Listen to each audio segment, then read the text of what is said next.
दोस्तों आज की ये वीडियो बाकी सभी वीडियो से अलग होने वाली है क्योंकि आज हम डीपली इस बात पर बात करेंगे कि कैसे दुनिया की नज़र में सफल लोग प्राइवेट लाइफ में एक ऐसा युद्ध लड़ रहे हैं जिसमें वो फेल हो चुके हैं और शायद आज भी बाहरी दुनिया के लिए वो एक अच्छे इंसान हैं, पर परमेश्वर की नज़रों में और आत्मिक जीवन में वो बिल्कुल गिरे हुए हैं। याद कीजिए प्रेरित पौलुस ने कुरिन्थियों की कलीसिया को क्या लिखा था।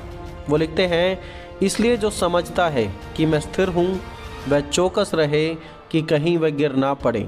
प्रेरित पौलुस कहते हैं कि यदि आपको लगता है कि आप बिल्कुल सावधान हैं, अच्छे से चल रहे हैं, वो फिर भी कहते हैं कि आप चौकस हो जाइए, कहीं आप गिर ना पड़ें।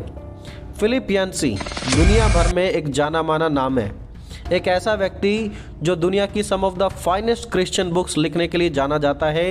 रिसेंटली उनके बारे में कुछ ऐसी अपडेट्स आई हैं जिससे पूरी दुनिया शॉक हो गई है।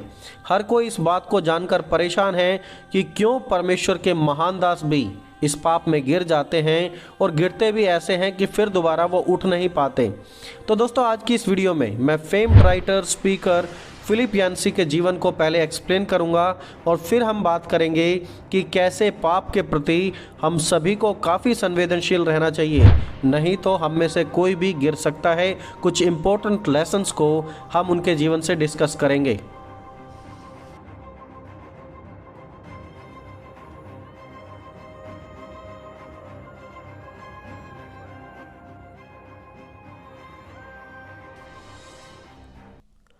फिलिप यांसी का जन्म सन 1950 के दशक में एक धार्मिक क्रिश्चियन परिवार में हुआ था और यह परिवार अपने विश्वास को लेकर बहुत ही ज़्यादा गंभीर था।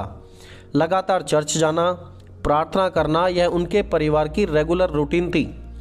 फिलिप के पिता पोलियो की बीमारी से ग्रसित थे और हर पॉसिबल ट्रीटमेंट उन्हें दिया जा रहा था ताकि उनकी पोलियो की बीमारी ठीक हो सके। चर्च के कुछ विश्वासियों ने कहा कि अब आपको ट्रीटमेंट लेने की कोई ज़रूरत नहीं है, आप सिर्फ प्रार्थना कीजिए, प्रभु चमत्कार के द्वारा आपको ठीक कर देंगे।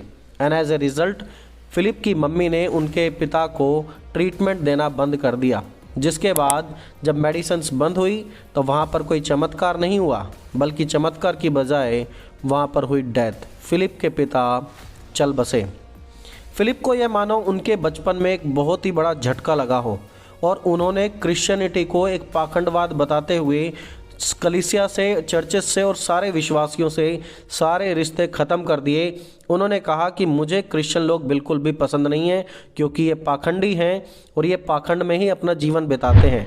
और वो अपनी किताब में लिखते हैं कि अब उन्हें क्रिश्चियन लोगों से पूर्ण रूप से नफरत हो चुकी थी। अब समय लगातार बीतता गया और फिलिप यांसी जैसे बड़े हुए तो उन्होंने एक यूनिवर्सिटी में एडमिशन लिया, यूनिवर्सिटी ऑफ कोलंबिया में। जब इस यूनिवर्सिटी में उन्होंने एडमिशन लिया तो एडमिशन के टाइम वहाँ पर एक नियम था। नियम ये था कि सभी स्टूडेंट्स को हर सुबह चर्च में, चैपल में जाना होगा और ये रिक्वायरमेंट की वजह से, हालांकि फिलिप का मन तो नहीं होता था चर्च जाने का, लेकिन क्योंकि उन्हें वहाँ पर पढ़ाई करनी है तो उनका मन ना होते हुए भी उन्हें वहाँ पर जाना पड़ता था। लेकिन फिर एक दिन ऐसा आया जब परमेश्वर ने फिलिप के जीवन को हमेशा के लिए बदल दिया। एक सुबह जब वो क्लास से पहले चर्च में गए, वहाँ पर वचन का प्रचार किया जा रहा था, तो उसी समय फिलिप को परमेश्वर की ओर से एक बड़ा दर्शन दिया गया, जिसके बाद फिलिप का पूरा जीवन ही बदल गया। अब वो परमेश्वर के प्रेम को महसूस करने लगे। उनका अविश्वास विश्वास में बदल चुका था और परमेश्वर ने कहा कि फिलिप अब तुम लिखना शुरू करो। फिलिप ने रेगुलरली बाइबल का अध्ययन किया और बाइबल पर आधारित किताबें लिखनी शुरू कर दी।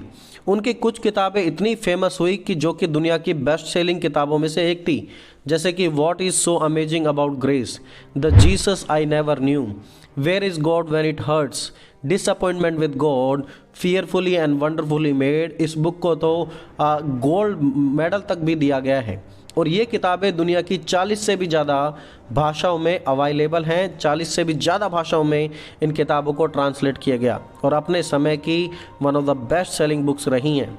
फिलिप ने लगभग 65 किताबें उसके बाद लिखी, जिनमें वो क्रिश्चियनिटी के ऊपर बहुत ही गहरी बातों को लिखते थे।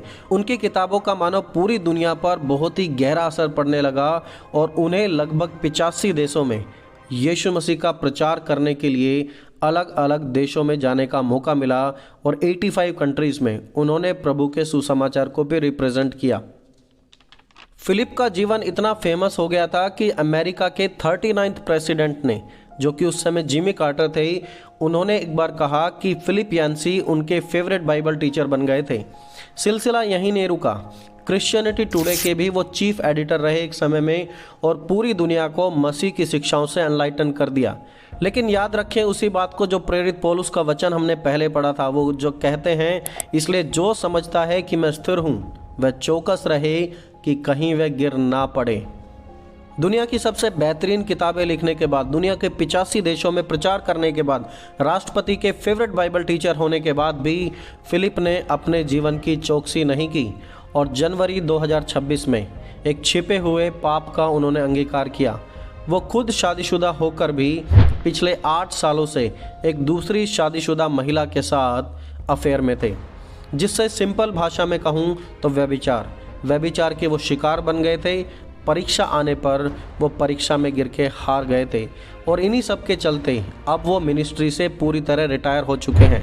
ना तो अब कभी वो दोबारा प्रचार करने के लिए खड़े होंगे, ना ही वो किसी कन्वेंशन में जाकर लोगों को समझाएंगे।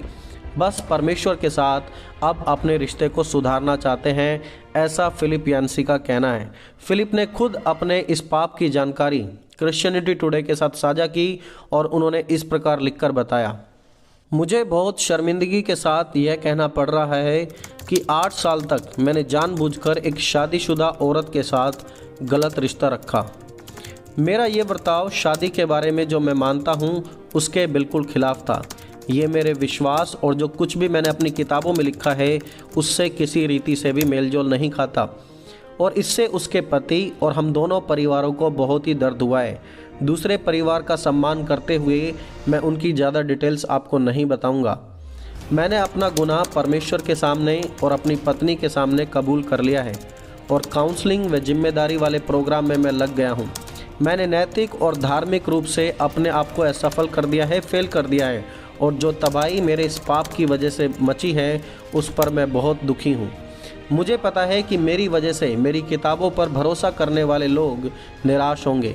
सबसे बुरी बात, मेरे इस गुनाह से परमेश्वर का अपमान हुआ है। मैं पछतावे से भरा हूँ और मेरे पास टिकने को सिर्फ परमेश्वर की दया और परमेश्वर की कृपा है। अब मैं अपनी 55 साल पुरानी शादी को सुधारने और भरोसा वापस बनाने पर जुटा हूँ। खुद को परमेश्वर की सेवा के लिए अयोग्य मानता हूँ। मैंने किताबें लिखना, बोलना और सोशल मीडिया सब कुछ बंद कर दिया है।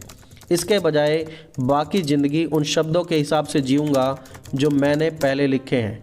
मैं परमेश्वर से कृपा और माफ़ी मांगता हूँ, आपसे भी और उन सभी लोगों की दुआ करता हूँ जिन्हें मैंने चोट पहुँचाई है कि वो भी मुझे माफ़ करें। ये फिलिप का आखिरी मैसेज था पूरी दुनिया के सामने जब वो अपने पाप का अंगीकार करते हैं। ऑफ कोर्स हम वचन से जानते हैं कि यदि हम अपने पापों को अंगीकार करें तो परमेश्वर हमें माफ़ करने में विश्वास योग्य है। लेकिन अब क्योंकि वो इतने बड़े लेखक थे और उन्होंने पाप किया और दुनिया के सामने वो चीज़ें आई हैं, तो फिलहाल उनका फैसला यही है कि वो किसी भी तरीके से फिर दोबारा से सेवकाई में इन्वॉल्व नहीं होंगे। और दोस्तों, इसीलिए वचन कहता है कि अपनी चौकसी कर, सावधान रहे, क्योंकि पाप तेरे द्वार पर छिपा है और उसकी लालसा तेरी ओर होगी और तुझे उस पर प्रभुता करनी होगी। लेकिन रियलिटी में होता क्या है कि पाप हमारे ऊपर प्रभुता कर लेता है, जबकि होना क्या चाहिए कि हमें पाप के ऊपर प्रभुता करनी है, जैसा वचन कहता है। और आज की ये वीडियो हमें यही चीज़ दर्शा रही है कि हम रेगुलरली इन चीज़ों को देखते हैं कि कैसे बड़े बड़े प्रचारक, जिनकी जो पूरी की पूरी सेवकाई थी, बहुत अच्छे से चल रही थी, अचानक से व्यभिचार या फिर लव ऑफ मनी की वजह से वो असफल हो जाते हैं। और इसलिए वचन हमें कहता है कि अपने आप की चौकसी कर। और दोस्तों, ये सवाल आज मैं आपसे भी पूछना चाहूँगा कि आखिरकार आज आपकी लाइफ कैसी है? क्या आप भी पाप में जी रहे हैं? क्या व्यभिचार आपको भी बर्बाद कर चुका है या आपने व्यभिचार का मजा उठाना शुरू कर दिया है? यदि आप ऐसा कर रहे हैं, स्टॉप राइट नाउ, इसी समय बंद कर दीजिए। इस पाप के साथ ज़्यादा मत खेलिए। याद रखें, पाप के साथ खेलना आपके शरीर, आपके प्राण, आपकी आत्मा सब कुछ बर्बाद कर देगा। आप कितने भी बड़े व्यक्ति क्यों ना हो, पाप आपका सब कुछ मिटा देगा, आपका नामो निशान तक मिट जाएगा। आपने जो नाम कमाया है, जो इज्जत कमाई है, वो सब कुछ चला जाएगा और सबसे बढ़कर आप परमेश्वर से दूर हो जाएंगे। इसलिए ऐसे पाप को अपने जीवन में ना आने दें। और चाहे आप एक विश्वासी हैं या फिर एक पासवानी क्यों ना है, या फिर आप कितने ही बड़े प्रचारक हों या फिर कितने ही छोटी कलीसिया को चलाते हैं, मैं आपसे कहना चाहता हूं कि लोग आपके जीवन को देखते हैं। आपका जीवन मसीह की निंदा का कारण नहीं बनना चाहिए। ऑफ कोर्स परमेश्वर माफ़ कर देंगे, परमेश्वर ने राजा दाऊद को भी माफ़ किया, लेकिन ये पाप बहुत भयानक है। आप इसके द्वारा मसीह की देह पर कोई भी दाग ना लेकर आएँ, मसीह की देह को साफ रखें। और इसलिए यदि आपके जीवन में भी आज पाप है तो आप उससे बिल्कुल एंटरटेन ना करें, उससे तुरंत हटें और परमेश्वर की ओर से एक स्वतंत्र, आज़ाद और बिल्कुल साफ ज़िंदगी जिएं। परमेश्वर आपकी रक्षा करे, परमेश्वर आपको रास्ता दिखाए।